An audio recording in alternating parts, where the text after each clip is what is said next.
पदबंधन किए ना सही विघ्न अने कित मुरली कित चंद्रिका कित गोपियन के साथ अपने जन के कारण श्री कृष्ण भये रघुनाथ। भगवान की पवित्र लीला में आप सबको सहभागिता मिल रही है। ये आपके पूर्व जन्म के कुछ कर्मों का फल है और आपके पूर्वजों का आशीर्वाद है जो इस भागवत में और इस गौशाला के अंदर में आपको सुनने का देखने का अवसर मिल रहा है। ये बड़ा भाग्यशाली जीवन है। लेकिन यहाँ भी आकर के ये माया ठगनी जो है हमारा पीछा नहीं छोड़ती। मुझे सुनने में आया है कई बार कथाओं में भी जो है लोग जो है अपनी सेवा का योगदान देने में भी कंजूसी करते हैं। एक कथा है, एक सेठ जी देखा देखी कथा में रोज आते थे। क्या रोज देखने आते थे कथा में और रोज 5 रुपए हाथ में रखते और सोचते कि दूं कि ना दूं, दूं कि ना दूं, और वो पैसा अपने घर वापस ले जाते थे और सोचते थे अच्छा हुआ बच गए 5 रुपए। लेकिन बाद में आता कि हमने भगवत कथा सुनी है तो दान करना चाहिए, तो 5 रुपए गुल्लक में डाल देते थे। बेचारे बड़े धार्मिक हो गए थे कि लाइफ में सोचा गुल्लक में डाल दूं, बाद में कहीं गौशाला में दे दूंगा। लेकिन एक ऐसा अवसर आया कि जो है लाला जी को पैरालाइज हो गया। पैरालाइज होने के बाद में आवाज बंद हो गई और आज जो है लाला जी इशारे से बच्चों को समझा रहे हैं कि मेरा जो इकट्ठा हुआ दान करने का धन है वो मैंने दीवार में छुपा के रखा है, उसे निकाल करके दान कर दो। लेकिन बच्चे समझ नहीं पा रहे कि पिताजी ने दान का धन कहाँ रखा है। तो समय के अनुसार व्यक्ति को काम कर लेना चाहिए। इस जीवन में भी दान की है कल्याण। किसी भी जो है अपने नजदीक के गौशाला या मंदिर जहाँ भी हो सके वहाँ पर अपनी सेवा का अवसर देना चाहिए, कंजूसी नहीं करनी चाहिए। ये गौशाला आपकी है, आपको ही संभालना है, आपको ही चलाना है, इसके कर्ता धर्ता आप ही हो, तो फिर कंजूसी किससे। धन को बढ़ाने का एक स्थान बना दिया गौशाला जहाँ पर आपके ही लोग सेवा कर रहे हैं। उस अवसर को भी आप लोग गंवाना चाहते हैं तो आपके जीवन में भाग्य की उन्नति कैसे होगी। बिना जीवन में धर्म किए धन नहीं बढ़ता है। और ये गौएं स्वयं भगवान का ही स्वरूप है। इनकी सेवा करके जब आप लोग आगे इनकी कृपा प्राप्त करोगे तो आपके वंश पीढ़ी में धन की वृद्धि, वंश की वृद्धि और अनेकों सुख प्राप्त होने लगेंगे। लेकिन आप लोगों को ये समझ नहीं आ रहा है क्योंकि संसारिक बुद्धि है। और कैसी संसारिक बुद्धि है, मैंने यहाँ पर एक बड़ा सुंदर भजन सुना था कि भक्तों स्वर्ग से आयो है संदेश, ऐसे कुछ भजन है ना, बड़ा सुंदर भजन है।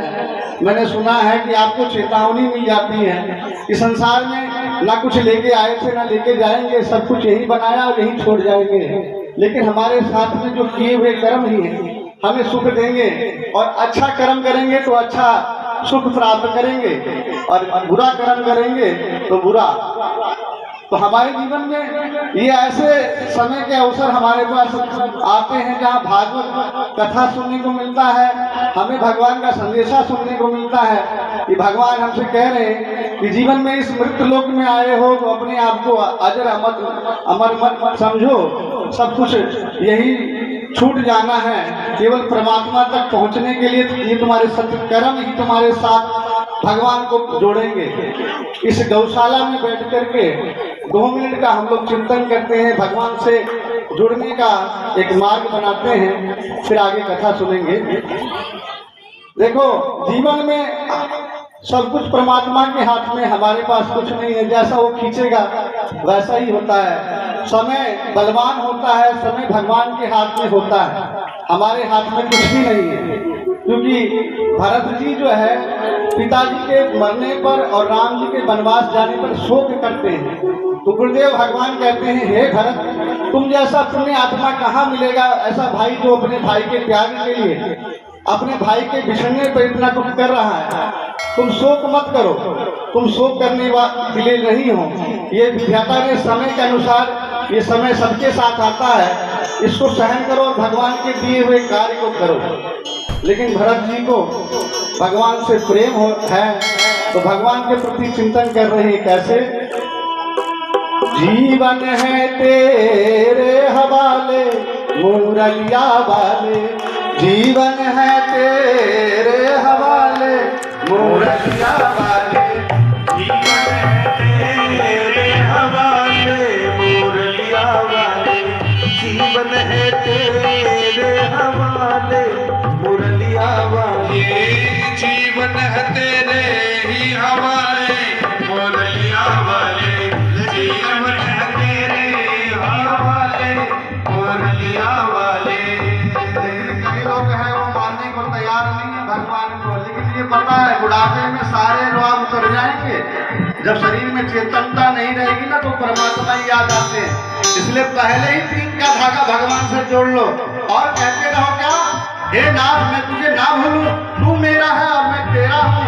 जीवन है तेरे हवाले मुरलिया वाले, जीवन है तेरे हवाले मुरलिया वाले, मैं कठपुतली तेरे हाथ की, मैं कठपुतली तेरे हाथ की, मैं कठपुतली तेरे हाथ की, मैं कठपुतली तेरे हाथ की, चाहे तू जैसे नचा ले मुरलिया वाले, चाहे तुझे से डाले मुरलिया वाले, जीवन है तेरे हवाले मुरलिया वाले, जीवन है तेरे हवाले मुरलिया वाले।